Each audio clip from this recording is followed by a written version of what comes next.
nasty people. They're always talking about the Democrats, about how hateful they are, about how mean they are. Well, the MAGA Republicans are the most vindictive, hateful, retribution seeking individuals on the planet. Beware of people who are always accusing others of being what they are. MAGA attack dogs have gone after Justice Amy Coney Barrett. President Trump says he knows nothing about MAGA world attacking the justice. Tyrone Bowman live. Welcome to the program. Welcome to the conversation. Let me just say everything on this channel might not be for everybody.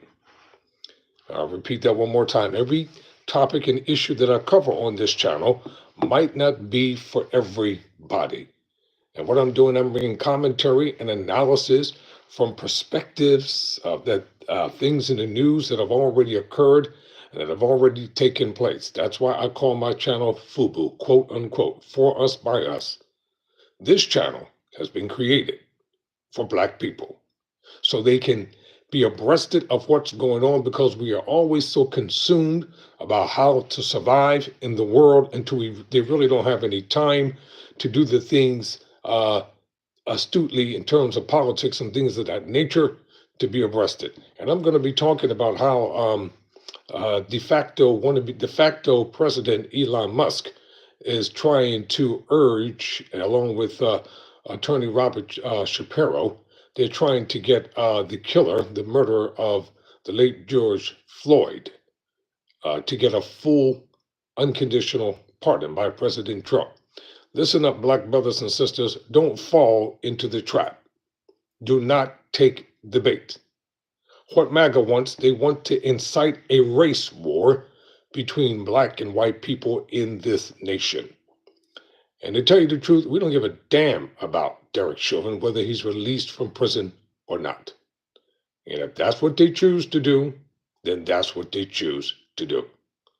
It is very apparent that it seems like that's what they're going to do. If the January 6th rioters, they've been let go, and then anybody that's corrupt is going to be free. We're going to mind our business and we're going to keep moving forward.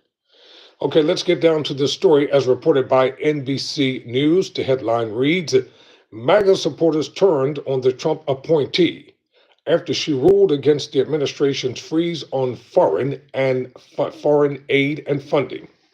President Donald Trump said he had no knowledge of his supporters piling on Justice Amy Coney Barrett in recent days, after she ruled alongside the Supreme Court's majority to reject the Trump administration's freeze on foreign aid funding. Quote, she's a very strong woman, Trump told reporters Sunday. She's very smart, and I don't know about people attacking her. I really don't know, end quote. Barrett, who is a conservative, was elevated to the high court near the end of Trump's first term after the death of Justice Ruth Bader Ginsburg, has become an unlikely target of MAGA supporters over some of her current decisions. The person who wrote the article says, as I wrote last week after the court's ruling on payments to U.S. Agency for International Development contractors, prominent far-right activists singled out Barrett, calling her, quote, DEI, close quote, higher. DEI stands for Black. That's the new woke term, Black. Anything to do with DEI doesn't represent diversity and inclusion. It represents Black, because they can't come right out and insult Black people the way they want to. They can't call us the N-word and a whole bunch of other stuff they really want to say out of their mouths. So I guess they think that we're stupid enough not to decipher the code terms and the code words that they're using. That's why there are no Black people in the Trump administration, because it's white supremacy oriented. And we don't care about that token Black person that they got in HUD. In the Reagan administration, they had Pierce in HUD. In the first Trump administration, who did they put in charge of HUD? The doctor, remember him? Not even heard of anymore. Gifted hands, Dr. Ben Carson. So he was in charge of HUD. So let's continue with the article. So Barrett, they're calling her a DEI hire and combing through her brief interaction with Trump at his joint address to Congress to try to find evidence of her supposed disdain for the president. Chief Justice John Roberts, another conservative who joined the 5-4 majority in that ruling, did not face the same kind of criticism. Why?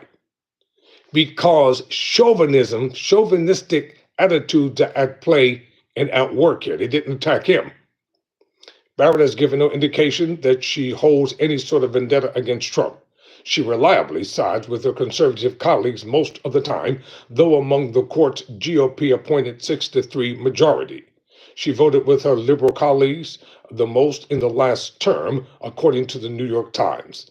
Trump's loudest supporters, however, have taken her ruling as a sign that she is neither aligned with Trump nor loyal to him, neither of which is a prerequisite for the job. Well, the Supreme Court justices are supposed to be loyal to the Constitution of the United States of America. That is the bottom line. Presidents will come and go, but the justices will still be there. The Republicans will still be there long after President Trump has left office. And we're not going to forget. Get your shift together, Democrats. Get your shift together, Black people. Midterm elections are coming up, 2026. We know what we got to do. Become one voice, one message, one sound. Never surrender. Never quit.